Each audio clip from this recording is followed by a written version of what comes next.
ನಮಸ್ಕಾರ ಸ್ನೇಹಿತರೆ. ರಾಜ್ಯ ಸರ್ಕಾರ ಒಂದು ಮಹತ್ವದ ಯೋಜನೆಯನ್ನ ತಗೊಂಡು ಬರ್ತಿದೆ. ರಾಜ್ಯದಲ್ಲಿ ಮನೆ ಇಲ್ಲದ ಬಡವರಿಗೆ ಉಚಿತವಾಗಿ ಸೈಟ್ಗಳನ್ನ ಕೊಡೋದಕ್ಕೆ ಮುಂದಾಗಿದೆ. ಇದಕ್ಕಾಗಿ ಪ್ರತಿ ಜಿಲ್ಲೆಯಲ್ಲಿ 50,000 ಸೈಟ್ಗಳನ್ನ ಡೆವಲಪ್ ಮಾಡೋದಾಗಿ ಸರ್ಕಾರ ಹೇಳಿದೆ. ಈಗಾಗಲೇ ಜಾಗ ಗುರುತಿಸೋದಕ್ಕೆ ಅಧಿಕಾರಿಗಳಿಗೆ ಡಿಸಿಎಂ ಪರಮೇಶ್ವರ್ ಸೂಚನೆ ಕೂಡ ಕೊಟ್ಟಿದ್ದಾರೆ. ಹಾಗಿದ್ರೆ ಏನಿದು ರಾಜ್ಯ ಸರ್ಕಾರದ ಹೊಸ ಸೈಟ್ ಯೋಜನೆ? ಯಾರೆಲ್ಲ ಈ ಯೋಜನೆಗೆ ಅರ್ಹರು ಆಗ್ತಾರೆ? ಯಾಕೆ ಇದ್ದಕ್ಕಿದ್ದಂತೆ ಡಿಕೆ ಸೈಟ್ ಕೊಡ್ತೀವಿ ಅಂತಿದ್ದಾರೆ? ಎಲ್ಲಕ್ಕಿಂತ ಮುಖ್ಯವಾಗಿ ನಿಜವಾಗಿಯೂ ಸರ್ಕಾರಕ್ಕೆ ಇದನ್ನ ಜಾರಿ ಮಾಡೋಕೆ ಪ್ರಾಕ್ಟಿಕಲಿ ಸಾಧ್ಯನಾ? ಎಲ್ಲವನ್ನ ಡೀಟೇಲ್ ಆಗಿ ಎಕ್ಸ್ಪ್ಲೈನ್ ಮಾಡ್ತೀವಿ. ಕಡೆ ತನಕ ಮಿಸ್ ಮಾಡದೆ ನೋಡಿ. 15 ಲಕ್ಷ ಸೈಟ್, 15 ಲಕ್ಷ ಕನಸು. ಏನಿದು ಸರ್ಕಾರದ ಸೈಟ್ ಭಾಗ್ಯ ಪ್ಲಾನ್? ಸ್ನೇಹಿತರೆ, ಇಲ್ಲಿ ರಾಜ್ಯ ಸರ್ಕಾರ ಕರ್ನಾಟಕದಲ್ಲಿರೋ 31 ಜಿಲ್ಲೆಗಳಿಗೆ 50,000 ಜನ ಬಡವರಿಗೆ ಉಚಿತವಾಗಿ ಸೈಟ್ ಹಂಚೋದಕ್ಕೆ ನಿರ್ಧಾರ ಮಾಡಿದೆ. ಅಂದ್ರೆ 31 ಜಿಲ್ಲೆಗಳು ಇಂಟು 50,000 ಲೆಕ್ಕ ಹಾಕಿದ್ರೆ ಭರ್ತಿ 15.5 ಲಕ್ಷ ಸೈಟ್ಗಳನ್ನ ಹಂಚಿಕೆ ಮಾಡೋದು ಈ ಯೋಜನೆಯ ಟಾರ್ಗೆಟ್. ಬೆಂಗಳೂರಿನಲ್ಲಿ ಸೋಮವಾರ ಕಂದಾಯ ಇಲಾಖೆಯ ಉನ್ನತ ಅಧಿಕಾರಿಗಳೊಂದಿಗೆ ನಡೆಸಿದ ಸಭೆಯ ನಂತರ ಡಿಸಿಎಂ ಡಾಕ್ಟರ್ ಜಿ ಪರಮೇಶ್ವರ್ ಈ ಮಹತ್ವದ ಅನೌನ್ಸ್ಮೆಂಟ್ ಮಾಡಿದ್ದಾರೆ. ಒಂದು ರಾಜ್ಯದಲ್ಲಿ 15 ಲಕ್ಷ ಸೈಟ್ ಹಂಚಿಕೆ, ಅದರಲ್ಲೂ ಉಚಿತವಾಗಿ ಕೊಡೋದು ಅಂದ್ರೆ ಖಂಡಿತ ಸಣ್ಣ ವಿಚಾರ ಅಲ್ಲ. ಸೈಟ್ಗಳ ಸೈಜ್ ಬಗ್ಗೆ ನೋಡೋದಾದ್ರೆ ಗ್ರಾಮೀಣ ಭಾಗದಲ್ಲಿ 30 × 40 ಅಡಿ ಅಂದ್ರೆ 1200 ಸ್ಕ್ವೇರ್ ಫೀಟ್ ಅಳತೆಯ ಸೈಟ್ ಕೊಡ್ತೀವಿ. ಹಾಗೆ ನಗರ ಪ್ರದೇಶದಲ್ಲಿ 20 × 30 ಅಡಿ ಅಂದ್ರೆ 600 ಸ್ಕ್ವೇರ್ ಫೀಟ್ ಅಳತೆಯ ಸೈಟು ರೆಡಿ ಮಾಡೋಕೆ ನಿರ್ಧಾರ ಮಾಡಲಾಗಿದೆ ಅಂತ ಪರಮೇಶ್ವರ್ ತಿಳಿಸಿದ್ದಾರೆ. ಇಲ್ಲಿ ಹಳ್ಳಿಗಳಲ್ಲಿ ಜಾಗ ಜಾಸ್ತಿ ಇರುತ್ತೆ, ಜೊತೆಗೆ ನಗರಕ್ಕೆ ಕಂಪೇರ್ ಮಾಡಿದ್ರೆ ಸ್ವಲ್ಪ ಚೀಪ್ ಆಗಿರುತ್ತಲ್ಲ, ಹಾಗಾಗಿ ಸ್ವಲ್ಪ ದೊಡ್ಡ ಸೈಟ್ ಕೊಡ್ಬೋದು. ಆದ್ರೆ ನಗರದಲ್ಲಿ ಜಾಗ ಕೊರತೆ ಮತ್ತು ರೇಟ್ ಜಾಸ್ತಿ ಅಲ್ವಾ, ಹಾಗಾಗಿ ಸ್ವಲ್ಪ ಸಣ್ಣ ಸೈಟ್ ಕೊಡೋದು ಸರ್ಕಾರದ ಲೆಕ್ಕಾಚಾರ. ಈಗಾಗಲೇ ಡಿಸಿಎಂ ಜಿ ಪರಮೇಶ್ವರ್ ಅವರು ಕಂದಾಯ ಇಲಾಖೆ ಅಧಿಕಾರಿಗಳಿಗೆ ಆರ್ಡರ್ ಪಾಸ್ ಮಾಡಿದ್ದಾರೆ. ರಾಜ್ಯದಲ್ಲಿ ಎಲ್ಲೆಲ್ಲಿ ಖಾಲಿ ಸರ್ಕಾರಿ ಜಮೀನು ಇದೆಯೋ ಅದನ್ನ ತಕ್ಷಣ ಗುರುತಿಸಿ ಯಾವುದೇ ವಿಳಂಬ ಮಾಡದೆ ನಿವೇಶನಗಳನ್ನ ರಚನೆ ಮಾಡೋಕೆ ರೆಡಿ ಮಾಡಿ ಅಂತ ಹೇಳಿದ್ದಾರೆ. ಹಾಗೆ ಪರಮೇಶ್ವರ್ ಸದನದಲ್ಲಿ ಇನ್ನೊಂದು ವಿಚಾರನ ಹೇಳಿದ್ದಾರೆ.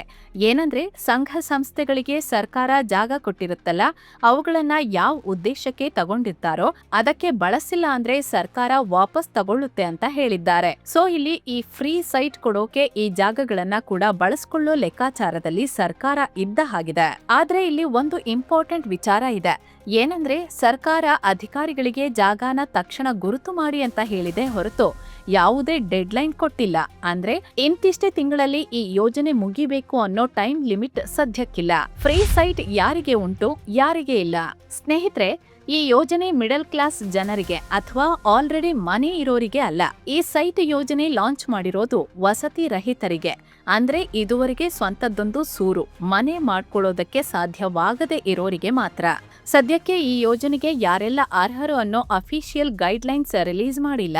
ಆದ್ರೆ ಈ ಹಿಂದೆ ರಾಜ್ಯದಲ್ಲಿ ಜಾರಿಯಾದ ಆಶ್ರಯ ಯೋಜನೆ, ವಾಜಪೇಯಿ ವಸತಿ ಯೋಜನೆಗಳನ್ನ ಗಮನಿಸಿದ್ರೆ ಇದರ ರೂಲ್ಸ್ ಹೇಗಿರ್ಬೋದು ಅನ್ನೋದನ್ನ ನಾವು ಸುಲಭವಾಗಿ ಗೆಸ್ ಮಾಡಬಹುದು. ಇದರ ಮೊದಲ ಕಂಡೀಷನ್ ನಿಮ್ಮ ಹೆಸರಲ್ಲಿ ಅಥವಾ ನಿಮ್ಮ ಕುಟುಂಬ ಅಂದ್ರೆ ತಂದೆ ತಾಯಿ, ಪತಿ ಪತ್ನಿ ಅಥವಾ ಅಜ್ಜ ಅಜ್ಜಿ ಹೆಸರಲ್ಲಿ ಬೇರೆ ಯಾವುದೇ ಸ್ವಂತ ಮನೆ ಅಥವಾ ನಿವೇಶನ ಇರಬಾರದು.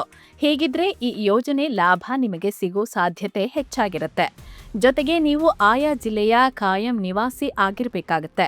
ಕನಿಷ್ಠ ಇಂತಿಷ್ಟು ವರ್ಷಗಳಿಂದ ಅದೇ ಜಿಲ್ಲೆಯಲ್ಲಿ ವಾಸವಿದ್ದೀರಿ ಅನ್ನೋದನ್ನ ಪ್ರೂವ್ ಮಾಡಬೇಕಾಗತ್ತೆ.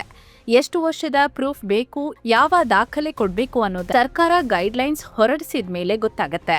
ಹಾಗೆ ಆರ್ಥಿಕವಾಗಿ ಹಿಂದುಳಿದವರಿಗೆ ಈ ಸೈಟ್ ಸಿಗುತ್ತೆ. ಅಂದ್ರೆ ಇಂತಿಷ್ಟು ಇನ್ಕಮ್ ಒಳಗೆ ಇದ್ದವರಿಗೆ ಮಾತ್ರ ಈ ಸೈಟ್ ಸಿಗುತ್ತೆ ಅಂತ ಸರ್ಕಾರ ಒಂದು ಲಿಮಿಟ್ ನ ಸೆಟ್ ಮಾಡುತ್ತೆ. ಈ ಆದಾಯದ ಮಿತಿ ಎಷ್ಟಿರುತ್ತೆ ಅನ್ನೋದು ಕೂಡ ಸರ್ಕಾರ ನೋಟಿಫಿಕೇಶನ್ ಮೂಲಕ ತಿಳಿಸಲಿದೆ.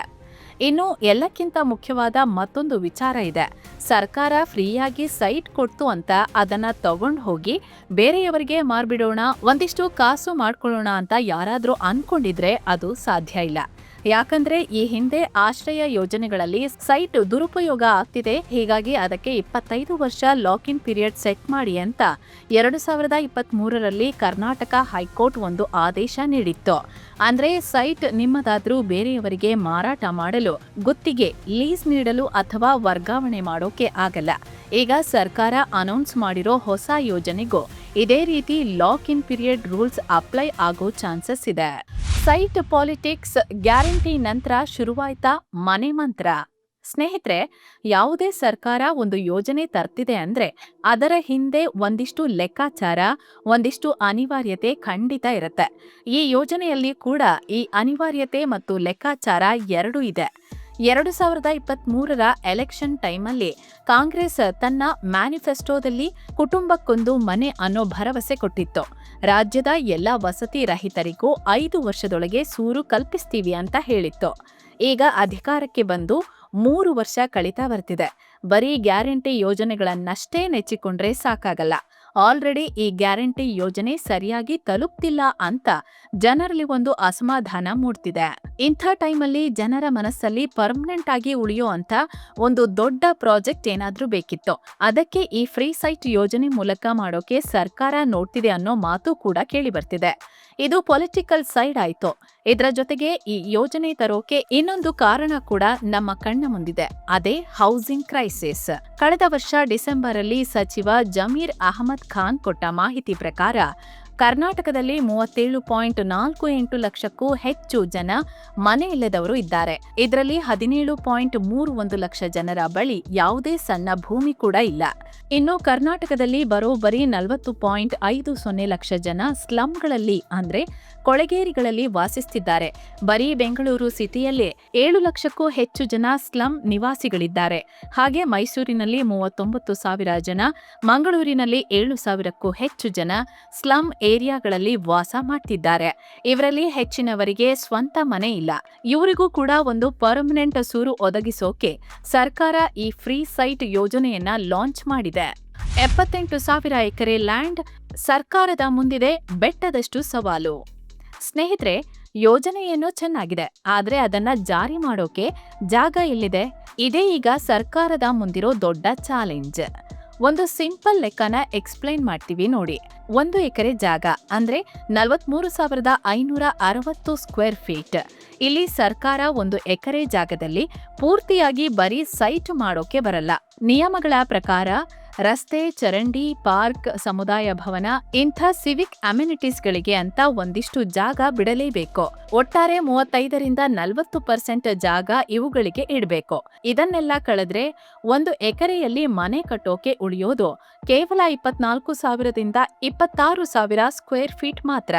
ಈಗ ಈ ಉಳಿದ ಜಾಗದಲ್ಲಿ 30-40 ಅಳತೆಯ ಸೈಟ್ ಮಾಡಿದ್ರೆ 1 ಎಕರೆಗೆ ಮ್ಯಾಕ್ಸಿಮಮ್ ಅಂದ್ರೆ 20ರಿಂದ 21 ಸೈಟ್ ಮಾತ್ರ ಮಾಡಬಹುದು. ಅದೇ 20-30 ಅಳತೆಯ ಸೈಟ್ ಆದ್ರೆ 40ರಿಂದ 43 ಸೈಟ್ಗಳನ್ನ ಮಾಡೋಕೆ ಸಾಧ್ಯ ಆಗತ್ತೆ. ಇದೇ ಲೆಕ್ಕದಲ್ಲಿ ರಾಜ್ಯದ 15.5 ಲಕ್ಷ ಸೈಟ್ಗಳಿಗೆ ಎಷ್ಟು ಎಕರೆ ಬೇಕು ಗೊತ್ತಾ? ಫಾರ್ ಎಕ್ಸಾಂಪಲ್, ಎಲ್ಲಾ ಸೈಟ್ಗಳನ್ನ 30-40 ಅಳತೆಯಲ್ಲೇ ಕೊಡ್ತೀವಿ ಅಂದ್ರೆ ಸರ್ಕಾರಕ್ಕೆ ಬರೋಬ್ಬರಿ 71,000ದಿಂದ 78,000 ಎಕರೆ ಜಾಗ ಬೇಕು. ಇನ್ನು ಸರ್ಕಾರನೇ ಹೇಳಿರೋ ಪ್ರಕಾರ ಸಿಟಿಯಲ್ಲಿ ಸಣ್ಣದು, ಹಳ್ಳಿಯಲ್ಲಿ ದೊಡ್ಡದು ಅಂತ ಮಿಕ್ಸ್ ಮಾಡಿ ಲೆಕ್ಕ ಹಾಕಿದ್ರು ಏನಿಲ್ಲ ಅಂದ್ರೂ 55,000ದಿಂದ 61,000 ಎಕರೆ ಜಾಗ ಬೇಕೇ ಬೇಕು.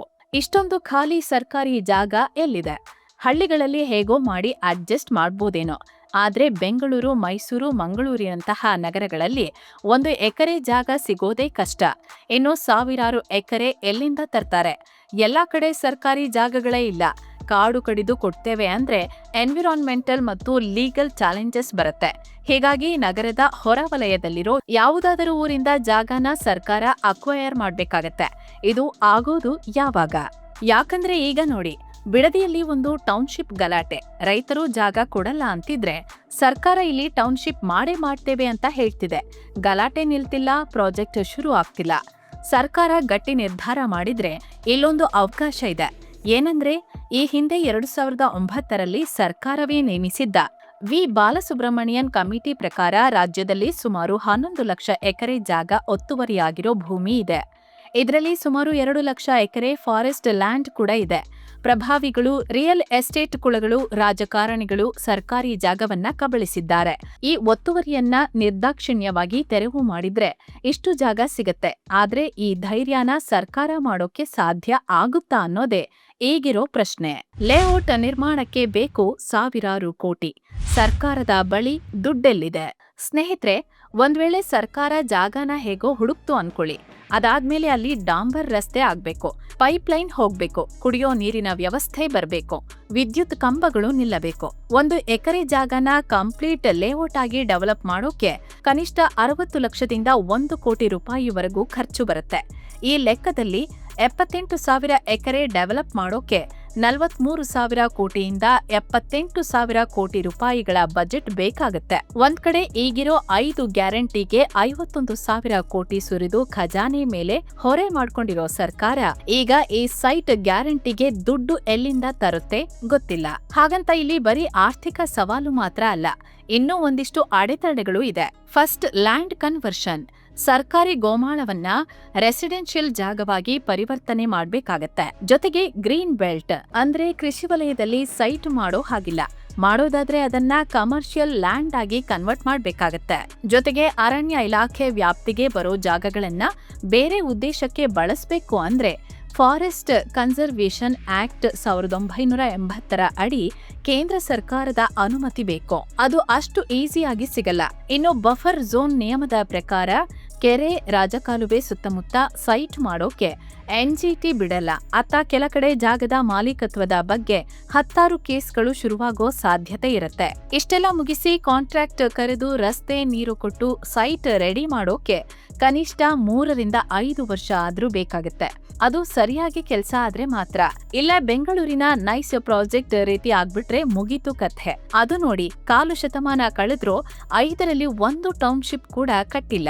ಸ್ನೇಹಿತರೆ, ಇದಿಷ್ಟು ರಾಜ್ಯ ಸರ್ಕಾರದ ಹೊಸ ಫ್ರೀ ಸೈಟ್ ಸ್ಕೀಮ್ ಬಗ್ಗೆ ಎಕ್ಸ್ಪ್ಲೈನ್ ಮಾಡೋ ಪ್ರಯತ್ನ. ಇದರ ಬಗ್ಗೆ ನಿಮ್ಮ ಅಭಿಪ್ರಾಯನ ಕಮೆಂಟ್ ಮಾಡಿ ತಿಳಿಸಿ. ವಿಡಿಯೋ ಇಷ್ಟ ಆಗಿದ್ರೆ ಲೈಕ್ ಮಾಡಿ, ಶೇರ್ ಮಾಡಿ. ಹಾಗೆ ಮಸ್ತ್ ಮಗ ಚಾನಲ್ಗೆ ಇನ್ನೂ ಸಬ್ಸ್ಕ್ರೈಬ್ ಆಗಿಲ್ಲ ಅಂದ್ರೆ ಸಬ್ಸ್ಕ್ರೈಬ್ ಮಾಡ್ಕೊಳ್ಳಿ. ಮತ್ತೆ ಭೇಟಿ ಆಗ್ತಿರೋಣ. ನಮಸ್ತೆ.